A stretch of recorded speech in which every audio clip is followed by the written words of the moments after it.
how to say no without feeling like a jerk. First strategy in order to how to say no is be fucking direct and straightforward. भाई तुम्हें नहीं करना कुछ, सीधा मना करो.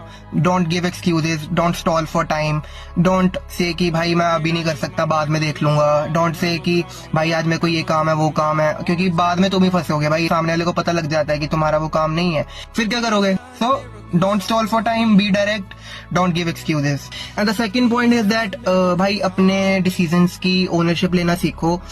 सिंपल बोलोगे भाई मेरा मन नहीं है करने का, या I don't want to do this, please किसी और की हेल्प ले लो. Offer alternative as well. By saying I can't, you're the one in control, you're at the mercy of outside environment. It's not empowering, it's disempowering. So always take ownership of your decisions and just say I don't want to. तो ये approach थोड़ी confrontational लगेगी of course, कि जब तुम सामने वालों को I don't want to help you, but you will have to learn how to say no you don't want to and avoid giving power to external environments. Take ownership.